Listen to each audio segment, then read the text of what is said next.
Good evening, you are watching the news from the Sultanate of Oman television. First, the headlines. His Majesty Sultan Qaboos greets the custodian of two holy mosques on Saudi Arabia's National Day.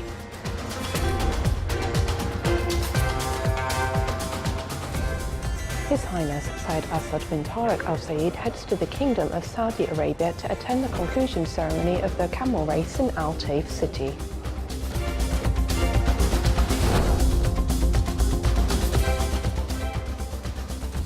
The Sultanate strongly condemns a terrorist attack in Iran.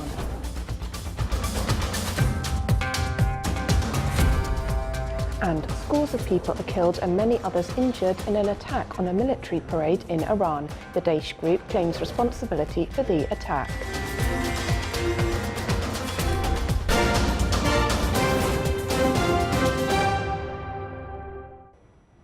Those were the headlines. Now the news in detail. His Majesty Sultan Qaboos sent a cable of greetings to the custodian of the two holy mosques, King Salman bin Abdulaziz Al Saud of the Kingdom of Saudi Arabia, on the occasion of his country's National Day. His Highness Said Asad bin Tariq Al Said, Deputy Prime Minister for International Relations and Cooperation Affairs and Special Representative of His Majesty the Sultan, left the Sultanate today heading to Saudi Arabia in reply to an invitation from His Royal Highness Emir Mohammed bin Salman bin Abdulaziz Al Saud, Crown Prince, Deputy Prime Minister and Defence Minister of Saudi Arabia, to attend the conclusion ceremony of the Camel Festival, which is being held in Al Taif city today, the 22nd of September. His Highness and his accompanying delegation was seen by His Excellency Eid bin Mohammed Al Thaqafi, Ambassador of the Kingdom of Saudi Arabia accredited to the Sultanate, Their Excellencies the Secretary General and the two advisors at the office of His Highness. His Highness Said Asad bin Tariq Al Said is accompanied by an official delegation comprising His Excellency Sheikh Saad bin Mohammed Al Madouf Al Saadi, Minister of Sports Affairs, His Excellency Syed Dr. Ahmed bin Halal Al Busaidi, the Sultanate's ambassador to Saudi Arabia and its permanent representative to the Organization of Islamic Cooperation, His Excellency Khalifa bin Hamad Al Badi, advisor at the office of His Highness, and Sheikh Saeed bin Saud Al Ghafili, the head of the Omani Union for Camel Racing.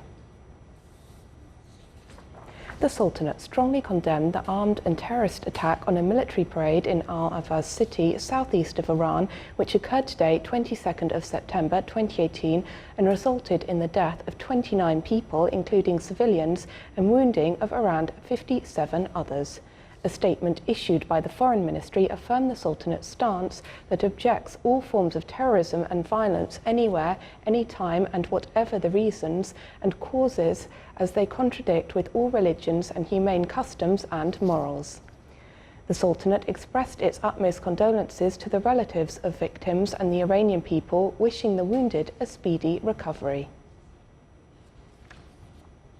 Cooperation aspects between the Sultanate and Azerbaijan in the parliamentary fields were reviewed by His Excellency Dr. Yahya bin Mahfoud al-Manthri, Chairman of the State Council in the capital city of Azerbaijan, Baku, with His Excellency Oktay Asadov, Speaker of Azerbaijan's Parliament. During the meeting, His Excellency the Chairman of the State Council expressed his delight to participate in the 100th anniversary of the establishment of the Azerbaijani Parliament.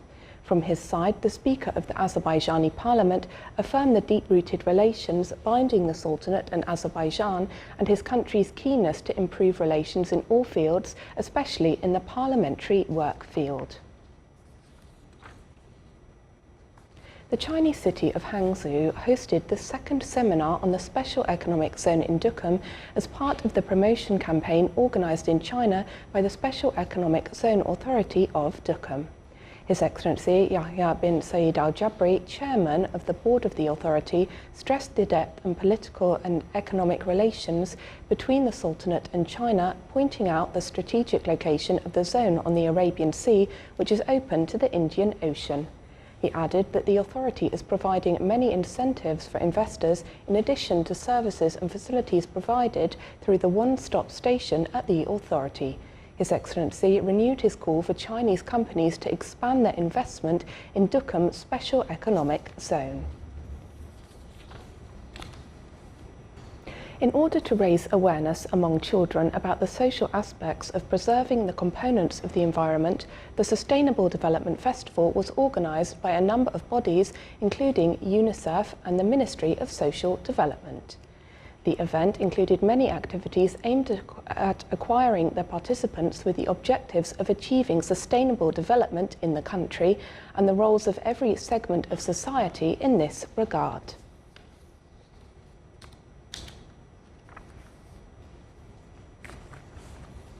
In the Governorate of Dhofar, Al-Sab season, as it is locally known, started in the Governorate, declaring the end of Kharif season. Astronomically, it begins on the 11th of September every year. Kharif season this year was exceptional compared to previous years, as mountains were coloured with green with the start of the season, and some water springs overflew for the first time in many years. The number of visitors and tourists to the Governorate during Kharif season this year amounted to 900,000 from inside and outside the Sultanate. They enjoyed the natural beauty of the Governorate and the various activities of Salalah Tourism Festival. Still to come in our news bulletin.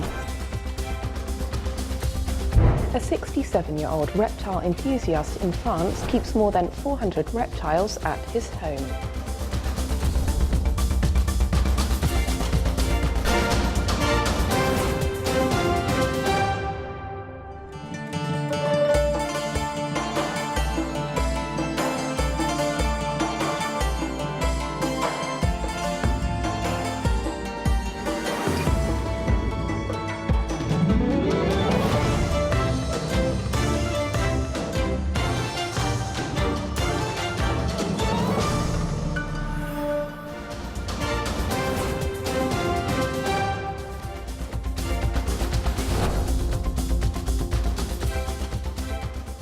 Welcome back to the news from the Sultanate of Oman television.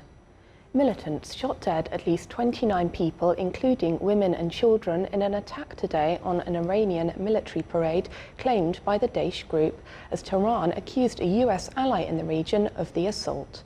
The attack in the southwestern city of Avaz came as the country marked the anniversary of the start of its 1980 to 1988 war with Saddam Hussein's Iraq, and prompted President Hassan Rouhani to warn of a crushing response. Foreign Minister Mohammad Javad Zarif said in a tweet that the attack near the Iraqi border was carried out by terrorists recruited, trained, armed and paid by a foreign regime. The city of Avaz lies in Khuzestan, a province bordering Iraq that has a large ethnic Arab community. An armed forces spokesman said the dead included a young girl and a former serviceman in a wheelchair. The province saw unrest in 2005 and 2011, but has since been largely quiet. Iran's President Hassan Rouhani vowed a crushing response to today's attack on a military parade in the city of Avaz near the Iraqi border that left at least 29 people dead. Rouhani said the response of the Islamic Republic of Iran to the smallest threat will be crushing, and warned that those who give intelligence and propaganda support to these terrorists must answer for it. Rouhani ordered the country's security forces to identify those responsible for the attack. جنگ تحمیلی 8 ساله به ما آموخت که در روز سختی باید The UN aid chief warned that international aid agencies are losing the fight against famine in Yemen, where 3.5 million people may soon be added to the 8 million Yemenis already facing starvation. Mark Lowcock, the Under-Secretary General for Humanitarian Affairs, told the Security Council that they are already seeing pockets of famine-like conditions, including cases where people are eating leaves because they have no other form of sustenance. Lowcock said the situation had deteriorated in an alarming way in recent weeks, and that the crisis may be approaching a tipping point beyond which it will be impossible to prevent a massive loss of life. As a result of widespread famine. A survivor has been found inside a capsized Tanzanian ferry 2 days after the disaster on Lake Victoria, while coffins arrived for at least 167 victims and counting. An engineer was found near the engine of the upturned vessel. The Tanzanian Broadcasting Corporation reported he had shut himself into the engine room. Search efforts continued around the ferry's exposed underside as families of victims prepared to claim the dead. No one knows how many people were on board the ferry, which had a capacity of 101. Officials said at least 40 people had been rescued. The badly overloaded ferry capsized in the final stretch before shore on Thursday afternoon as people returning from a busy market day shifted and prepared to disembark. Pope Francis, the United Nations Secretary-General, Russian President Vladimir Putin, and a number of African leaders have expressed shock and sorrow. The MV Nyerere, named after the former president who led the East African nation to independence, was travelling between the islands of Ukara and Ukuru when it sank. A tornado sparked chaos near the Canadian capital Ottawa yesterday, injuring dozens as homes were damaged, cars flipped over, and over 130,000 people were left without power. Meteorologists reported gusts of up to 190 kilometers per hour, with the city of Gatineau, about 5 miles north of the capital, taking the brunt.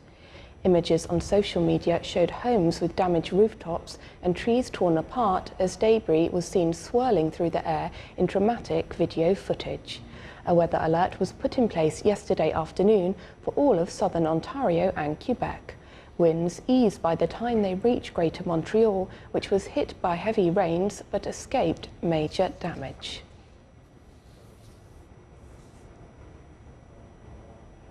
In an unassuming house on France's River Loire, a cobra lives on the coffee table, a 50-kilogram tortoise roams the garden, and a 2-meter alligator sleeps in the owner's bed while another keeps watch at the door.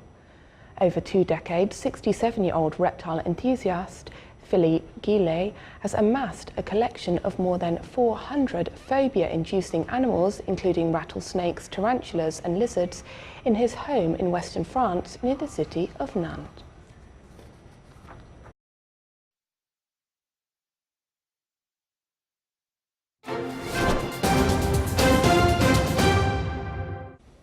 Now for the general weather forecast around the Sultanate.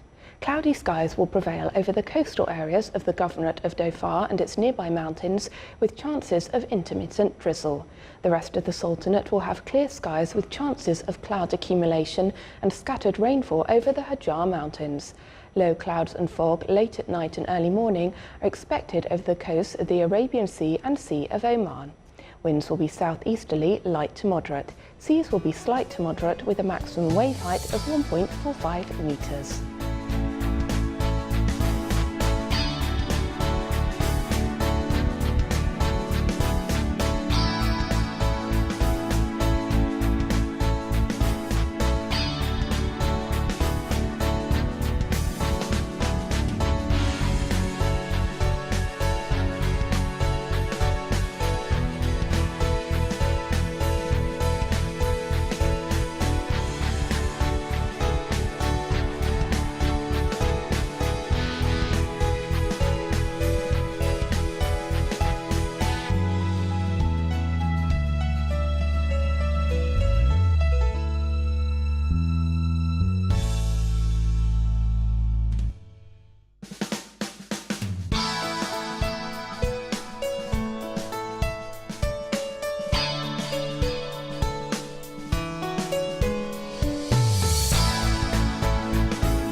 This is the Sultanate of Oman television. Before we end tonight's bulletin, here are the main points once again.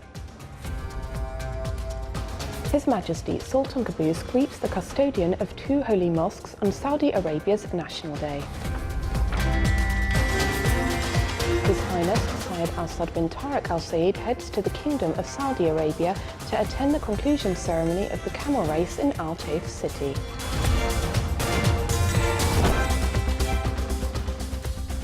The Sultanate strongly condemns the terrorist attack in Iran.